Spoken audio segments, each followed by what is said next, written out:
Hi everyone, welcome back to Watch It Played. My name is Rodney Smith. This is a follow-up episode to our instructional video for AquaSphere. If you haven't seen that, I'll put a link to it in the description of this video. Now, although we're not going to be doing a full playthrough of this game, I thought some of you might find it helpful to see a couple of sample turns to give you a sense of how the rules all come together and create the gameplay experience. So I'm going to be playing as both the blue and the red player, and talk you through some of the decisions that they might have to make during a sample round.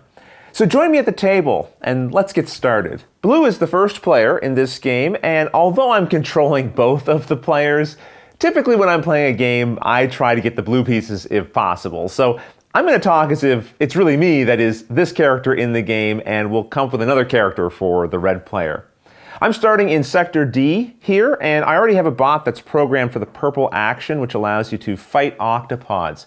Now, I want to capitalize on this, and I can see that there's octopods in the nearby area.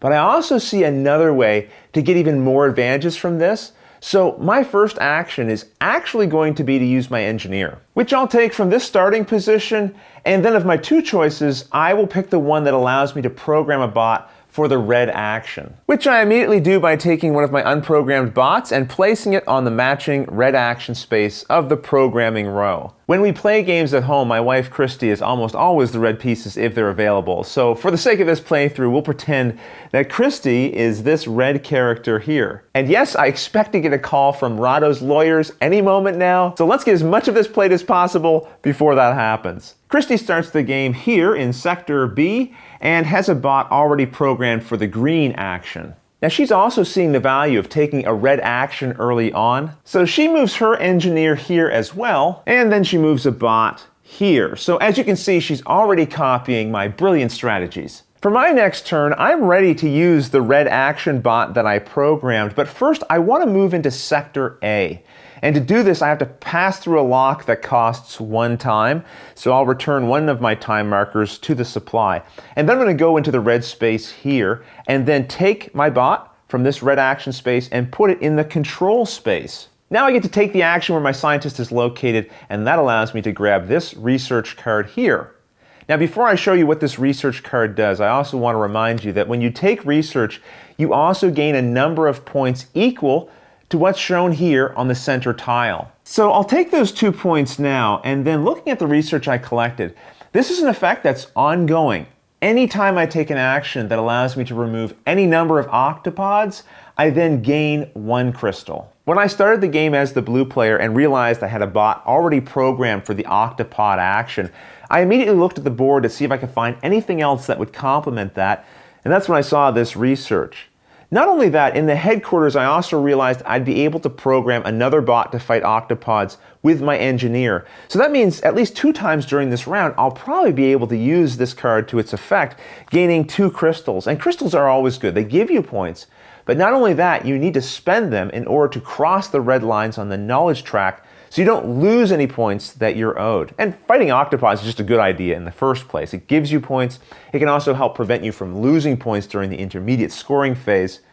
All of that to say, I'm feeling pretty good right now. Christy recognizes that I'm clearly onto something here and also moves her scientist into Sector E to this red action space. Now that's going to cost her 1 time to pass through this lock, so we'll return that to the supply and move her programmed bot into the control space. This will allow her to collect this research card and to gain 2 points. Well, there goes my lead. And this research means that anytime Christy uses her engineer to program one of her bots for the yellow action, she'll gain 4 knowledge points. And we can see she'll be able to do that this round if she chooses. Well, now I want to put my octopod fighting abilities to use, so I'm going to move my scientist to Sector F.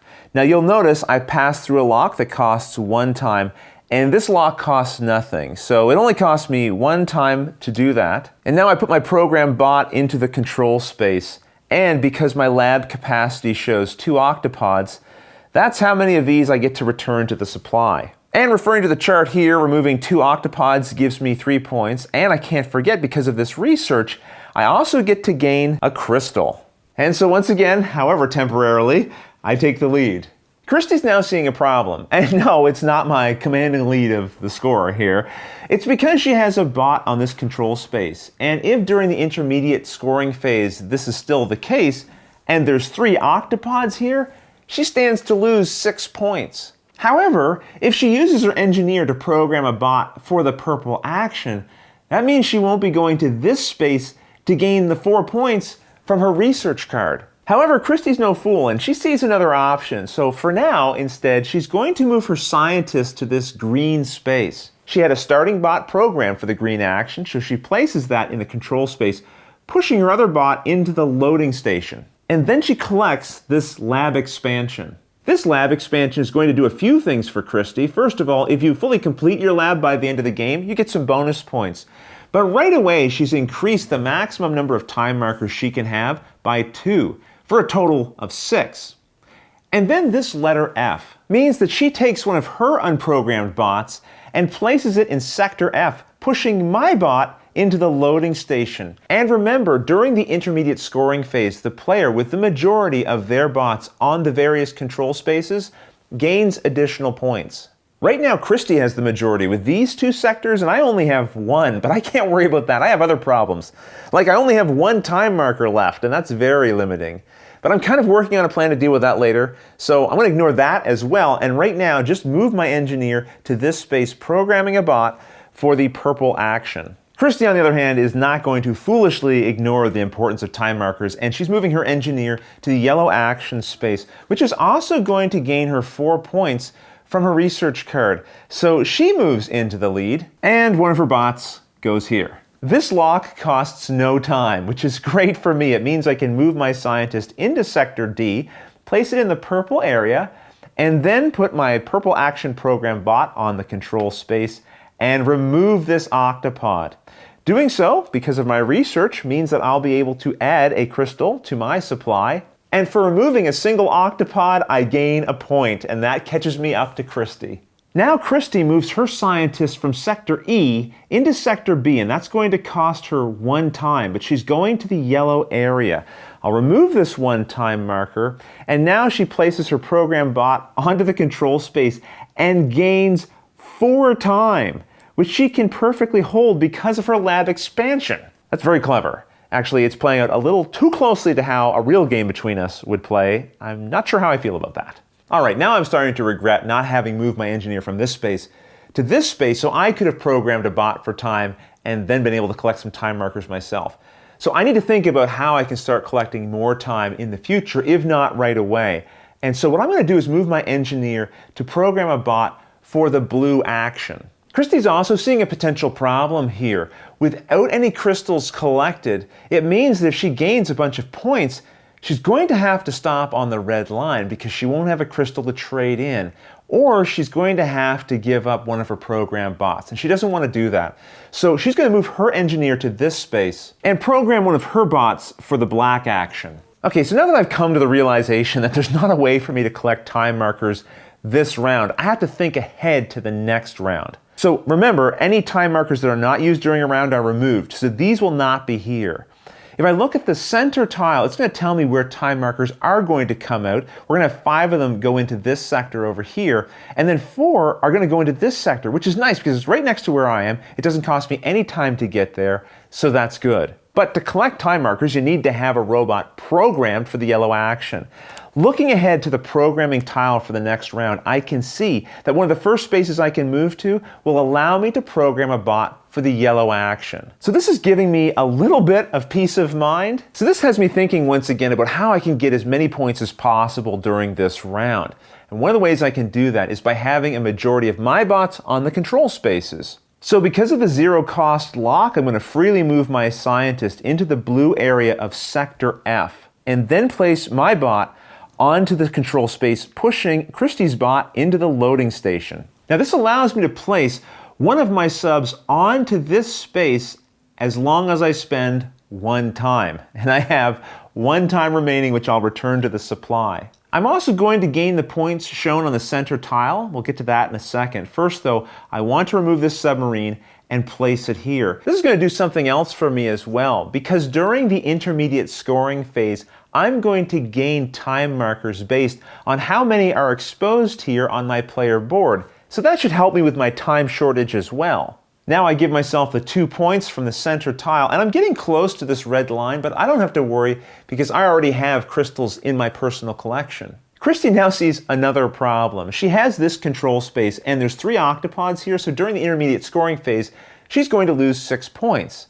Now that said, once during a round, you can spend 3 of your time markers to program a bot for anything you want. So she could program a bot to fight octopods and remove 2 of these. But she doesn't want to just avoid losing points. She wants to get as many points as possible. And she'd like to find a way, before the end of the round, to have a majority of the control spaces. So taking an action in this sector with one of her bots just replaces her red bot with another red bot. It doesn't give her any additional control spaces. So is that a lost cause? No, because Christy's clever and she's got an idea. She's going to spend 3 of her time markers to instead program one of her bots for the white action. All right, it's my turn, but I have no time markers, no programmed bots, and my engineer's on the top level of the headquarters, so I can't program any more bots. That said, I'm in the lead as far as the score goes. I have the majority of the control spaces and 2 crystals. So although I have to pass, I'm doing it with confidence. I'm going to move my engineer to the 1 space on the pass order track. After all, how much more can Christy really do? Well, I'm about to find out.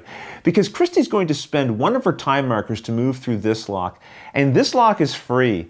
So she's going into Sector D, putting her scientist on the white action space. I'll spend the time right now, returning it to the supply, and then put her bot, the white one, onto the control space in this sector, pushing my bot into the loading station and giving her control of this sector. But here's where her plan really shows its brilliance, because this action space allows her to program one of her bots for the purple action, which, as we saw, is exactly the kind of bot she wanted in the first place. Now, looking at what Christy's just done, and knowing I've already passed, it doesn't mean that I have to just sit here and do nothing. For example, I can stare at the board and just feel sorry for myself.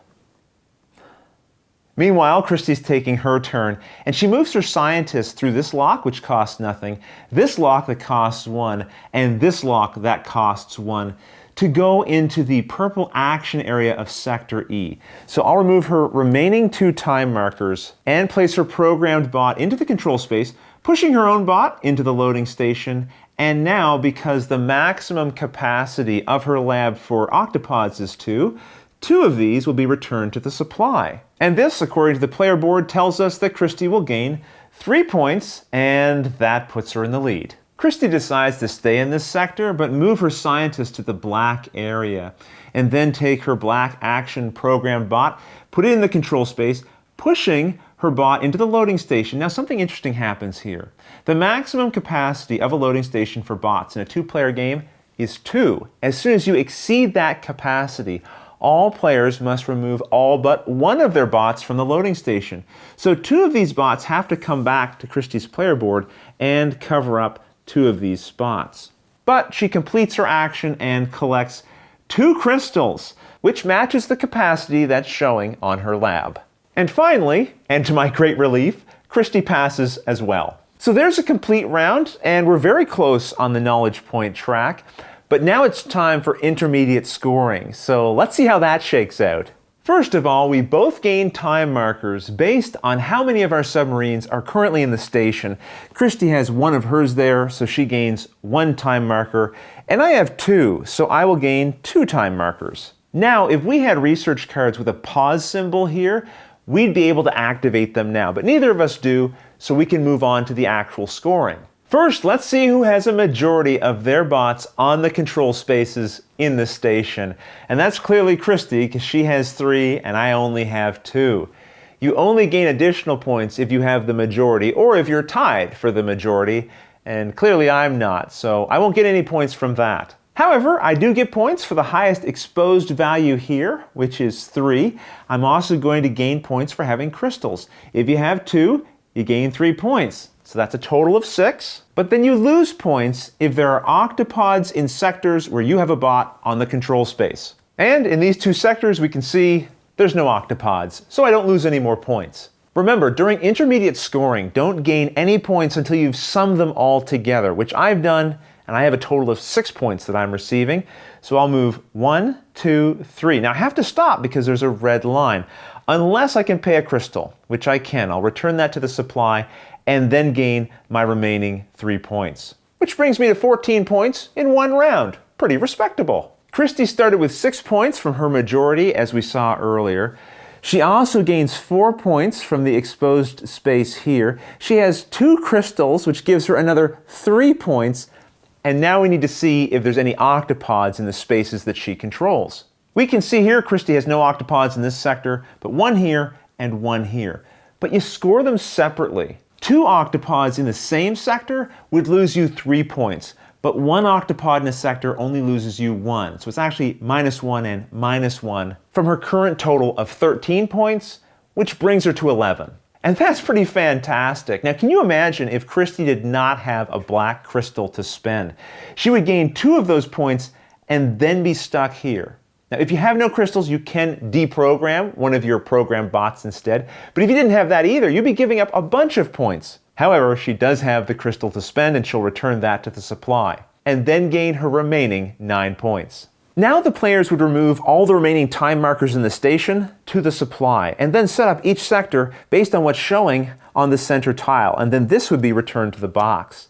Then you would reprogram the programming tokens in the headquarters based on the top card of the programming deck, and then this would be returned to the box as well. Then you would change the turn order based on the pass order track and send the engineers back to the start space, and deal out a new research card and lab expansion to each sector. Then you'd be ready to start the next round. Now, one thing I always say, on our show I do my best to teach you how to play the game, not necessarily how to play it well. And I'm sure as you were watching, you might have seen things that you would have done differently. If you did, feel free to leave those in the comments below. And if you had any questions at all, leave those as well, and I'll certainly answer them as soon as I get a chance. But until the next episode, thanks for watching.